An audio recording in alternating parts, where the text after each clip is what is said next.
Brought to you by Techno Camon 30 series.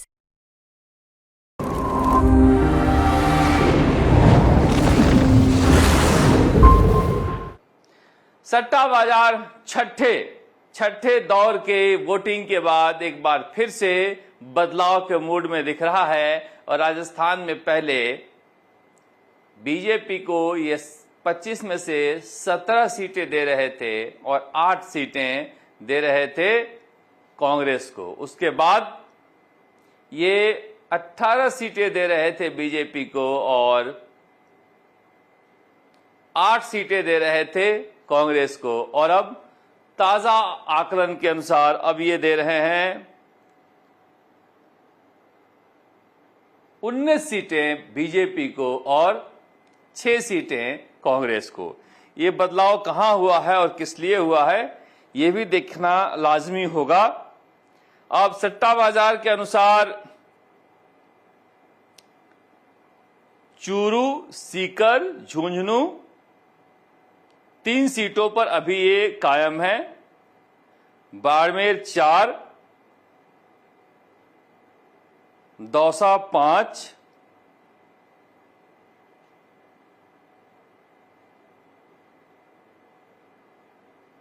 और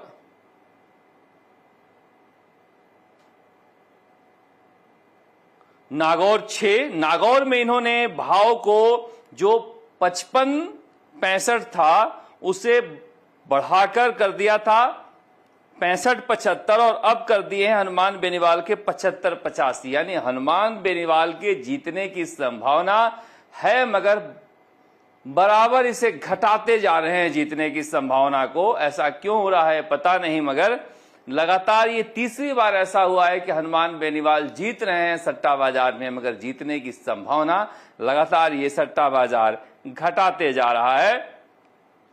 और इस तरह से एक सीट जो है भरतपुर भी दी जा रही है, मगर वहां पर भी जीतने की जो है वो संभावना करीब करीब बराबर रखी गई है। यानी सट्टा बाजार जो कल तक यहां तक कि गंगानगर में भी कांग्रेस को जिता रहा था, वहां पर भी भाव जो है अब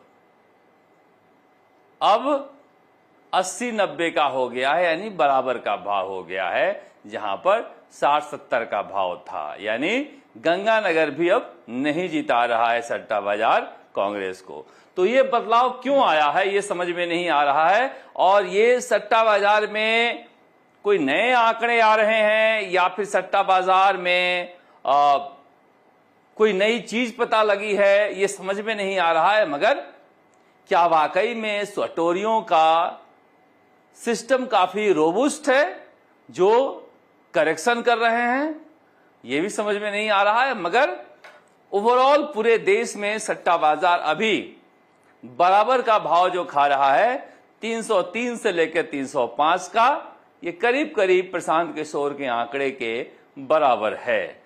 अब मैं विश्वास नहीं करता, मैं बार बार कह रहा हूं, मगर ये सट्टा बाजार राजस्थान के सीटों में बदलाव किया है, इसलिए मैं बता रहा हूं।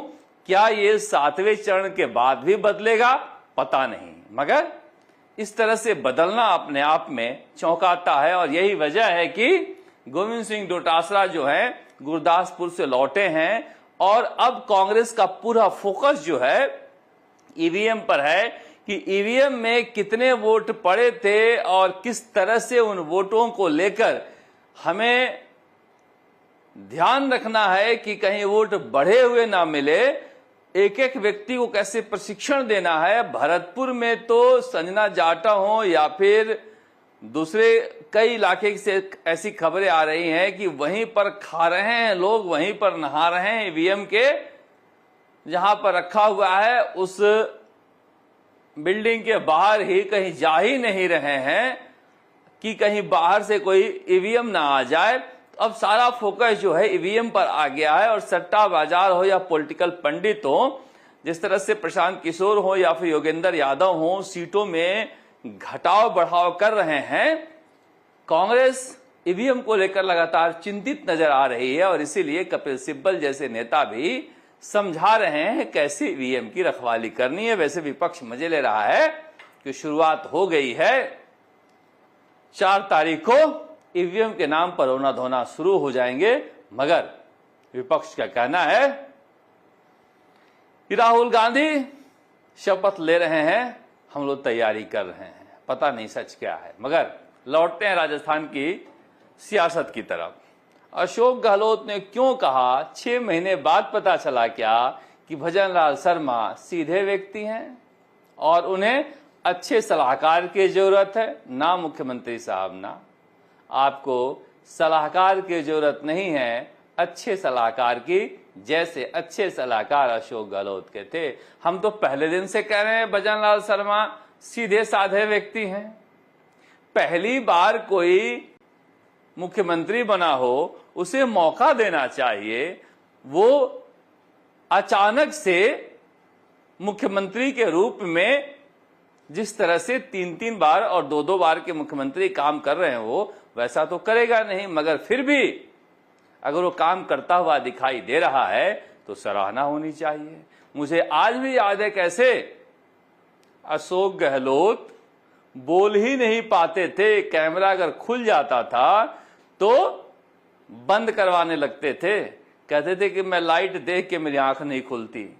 और मेरे आने से पहले लोग कहते थे कि कपड़ा मंत्रालय में थे, एक इंटरव्यू में बोल ही नहीं पाए तो इस्तीफा हो गया था केंद्रीय मंत्री के पद से। और वसुंधरा राजे तो ना जाने क्या क्या बोल जाती थी, बाद में कैमरा देखते ही भागने लगी।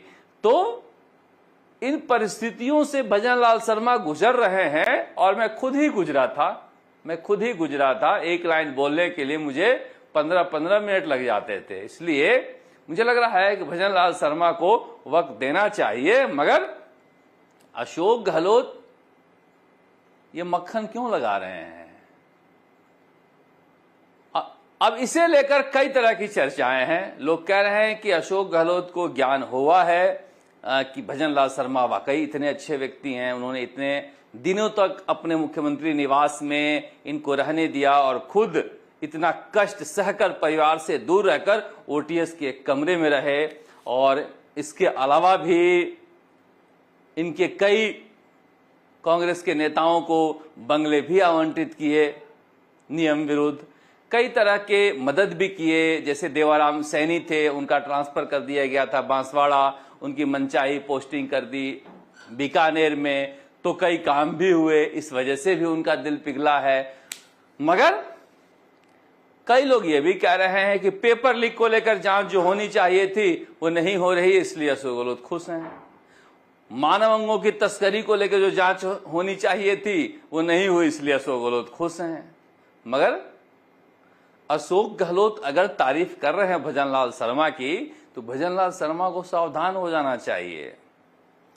क्योंकि अगर भजनलाल शर्मा की तारीफ कर रहे हैं और सुधांशु पंत के खिलाफ हमला बोल रहे हैं जो मुख्य सचिव है, तो मुझे लग रहा है कि अशोक गहलोत की ये सोची समझी रणनीति का एक हिस्सा होता है और इसके चक्कर में पड़ना नहीं चाहिए। ये मैंने कहा ना कि सियासत समझने नहीं देती है सच्चाई। कम से कम अशोक गहलोत जैसे लोगों की चेहरा कहीं और होता है और दर्पण कहीं और होता है। मगर डर भी है कि लूट का जो तांडव मचा है 5 सालों तक कहीं खुल न जाए। और यकीन मानिए भजनलाल शर्मा पिघलने वाले नहीं हैं। ये मक्खन लगाने से अगर मोदी सरकार लौटती है केंद्र में तो राज्य सरकार के सभी कारनामों की जांच होगी।